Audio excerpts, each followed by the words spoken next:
eto ang ating kailangan sa paggawa ng biscuits mango, 'di ba? Yung Graham mango ay papalitan natin ang Mariang biskwit, 'di ba? Napakasimple at napaka-ekonomiko ng ating gagawin, guys. At syempre, hindi mawawala yung ating mangga.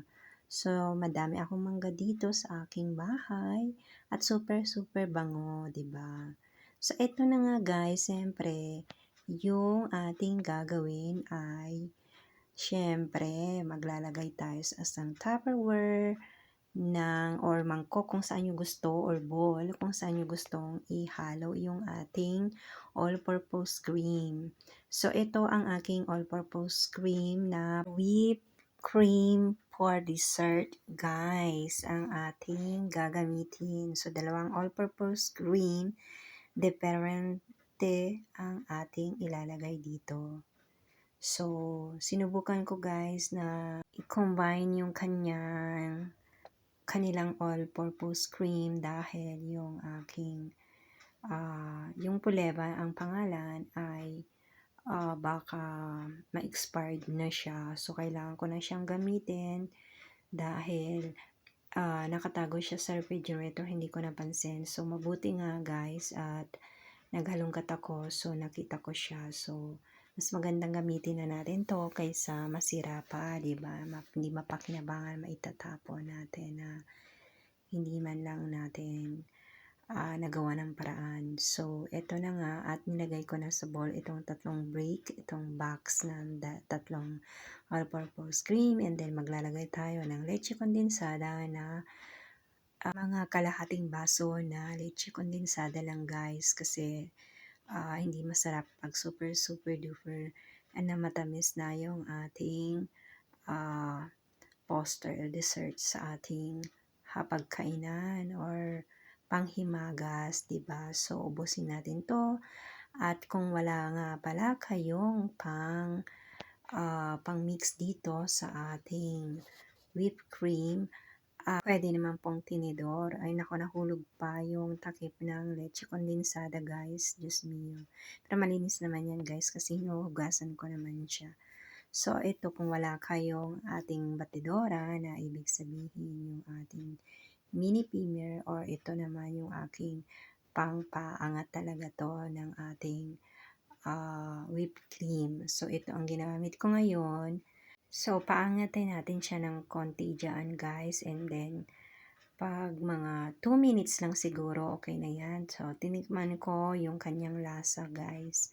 At okay naman yung kanyang tamis, hindi super duper matamis kasi hindi naman maganda sa katawan ng super super duper na matamis, 'di ba? So, eto na nga at nung natapos na ay i-set aside natin siya dyan. Pagkatapos, nag-prepare na ako ng paghiwa ng ating mangga. So, alam nyo naman siguro ang paghati ng mangga, common na sa atin to kung paano, ganyan. At syempre, ipapakita ko rin sa inyo kung paano ko maghihiwa ng dalawang klaseng paghiwa ng mangga guys, kasi yung ating laman dyan, ng ating mango, ay yung kalahati ay syempre hihiwa-hiwain natin ng pahaba. At yung kalahati naman ay hiwa-hiwain ko ng pakwadra-kwadrado dahil yan ang idedekorasyon natin sa ibabaw ng ating biscuit mango. Okay, yan ang ating pangdekorasyon at saka lalagyan natin ng kaunting biscuits na durog para maganda siyang tingnan. Guys, super duper economico to at napakasarap. Subukan nyo, itry nyo kung ano ang gusto nyo gawin. Pero masasabi ko masarap din siya guys, kagaya ng Graham mango na ginagawa sa Pilipinas. So, ganito ang pagbalat ko para buo ang ating mangga. Ganyan yung gilid ng ating mangga ay pisil-pisilin natin. Tapos, i-shoot natin, ipapasok natin yung ating daliri dyan sa manggang yan para matanggal natin sa kanyang balat guys. O, diba buo? So, ganyan ang aking troko sa pagbabalat ng mangga. Diba? Yan, yung gilid dyan, guys. Ulitin natin again. Yan, ganyan, di ba?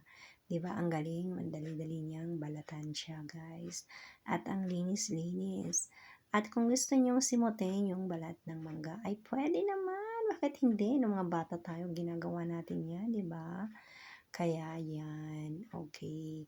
Mag-enjoy tayo hangga't puwede, bakit hindi, 'di ba? Wala tayong inaapakan ng ibang tao, okay lang sa loob naman tayo ng bahay, ginagawa natin 'to, wala naman na tayong nasasaktan, okay lang yan guys.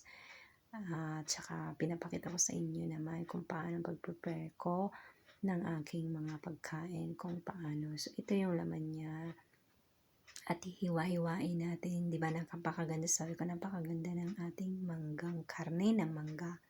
So, ito na nga yung ating kwadra-kwadradong mangga na ating dinikorasyon na ng ganyan, pahiwa-hiwa ng ganyan guys, 'di ba? Kasi yan ang ilalagay natin sa ibabaw ng ating biscuits mango. At yan hiwa-hiwain na natin ang pahaba. Yan guys, napakasimple lang. At sinasabi ko nga sa inyo, pwede niyo gawin tong pangnegosyo, 'di ba? Isa na ito sa inyong gagawin kung gusto niyo mag-business. At saka common naman to sa ating mga Pilipino kung paano magawa, 'di ba?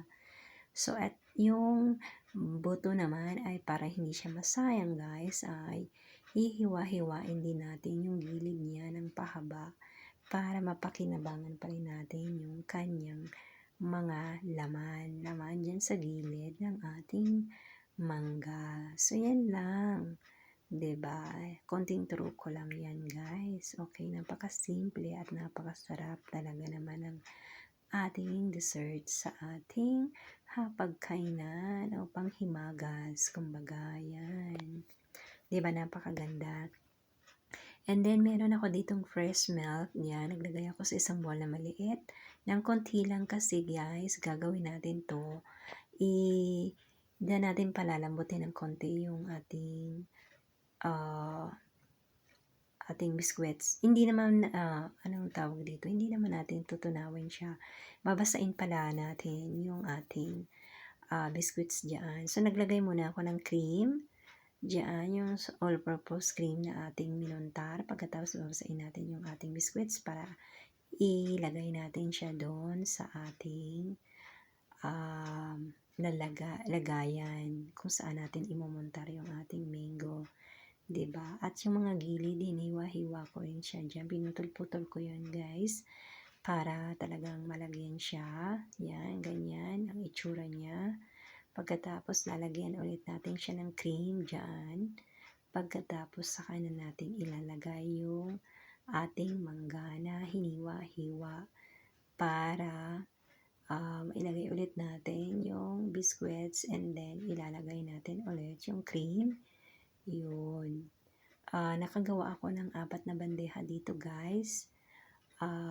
Grabe, napakasarap talaga, grabe. Subukan nyo guys, hindi kayo magsisisi, sinasabi ko sa inyo. So, ganyan. And then the same procedure yung gagawin natin for another bandeja ha. Ganyan lang. So, ang total na nagawa ko nga ay 4 bandeja. So, yan lang po ang aking ginawa sa videong to na i-share sa inyo kung paano gumawa ng napaka-puzzle na ating panghimagas. So, yun. Basahin ulit natin yung ating galletas, yung ating Maria. And then, ilagay ulit natin dyan. At yun, 'di ba? So patuloy natin ulit siya, biyakin natin sa dalawa. Pagkatapos isiksik natin siya diyan sa gilid para wala siyang weko, wala siyang butas diyan sa ating gagawin na Graham or Maria. Okay? And then lalagyan natin siya ng cream. Pagkatapos yung nalagyan na natin siya ng cream, ilalagay na natin yung mango ulit. And then, yung mango na ilalagay natin sa pinalay dyan sa ibabaw ay syempre yung kwadra-kwadrarong mangga na ginawa natin. Na hiniwa-hiwa natin na pag-kwadra-kwadrado guys. And then, ang gagawin natin dyan ay dudurugin natin yung 2 biscuits. Pagkatapos, lalagay natin yan sa ibabaw. Ikakalat natin para maganda yung kanyang itsura. Okay? At Pagkatapos ilalagay natin siya sa freezer guys. Kung ito ginilagay ko sa freezer mga 20 minutes kasi gusto nang kumain ng aking kayamanan, ng aking anak. Sabi niya, "Mama, gusto kong matikman." Sabi ko, "Okay." Sabi ko, "Matitikman mo 'to mga 4 hours pa or kaya bukas." Sabi niya, "Ay, sayang naman." Sabi ko, "Okay, gagawan ko ng paraan para makakain tayo ngayon, 'di ba?" So, eto na nga at nilagay ko siya sa freezer ng 20 minutes guys. Matigas-tigas na rin naman siya, no? Aking kinuha na sa freezer at tinikman namin. Napakasarap talaga guys. Super duper duper talaga. Subukan nyo na at hindi kayo magsisisi. Magugustuhan nyo rin yung kanyang lasa guys. Okay. So, hanggang dito na lang po ang aking video at salamat po ulit sa panonood. Please naman share and like and ring the bell. At nagpapasalamat po ako sa inyong lahat sa inyong panonood ng aking mga videos. At syempre, yung sumusuporta sa aking mga videos ay maraming salamat po ulit. At lagi ko ang sinasabi kapag may problema, kailangan pa rin tayo umiti at magdasal sa ating Panginoon Kristo. At syempre, kapag lalabas tayo ng bahay, huwag niyong iiwanan, pasensya, para buhay ay laging masaya, 'di ba? O yan, tingnan niyo naman ang resulta ng aking unang bandeja, 'di ba? At tinakpan ko siya ng papel ni plata or aluminum foil, guys. Meron naman talaga siyang takip diyan. Kaya lang mas gusto ko ito kasi mas madali siyang lumamig kapag ito ang aking gagamitin. Pero kung kayo ay magtitinda o i-deliver nyo to, lalagyan nyo siya yung pinaka talagang takip niya para hindi siya magtapon guys. Okay. So yan, tingnan nyo naman. Grabe, napakasarap naman yan, 'di ba? Super duper talaga, grabe guys. Ang linamnam niyan. Pero syempre, mas masarap rin yung mangga sa atin. 'Di ba? Pero okay na rin, carry na rin to guys. So, subukan nyo na kung kayo ay taga Madrid.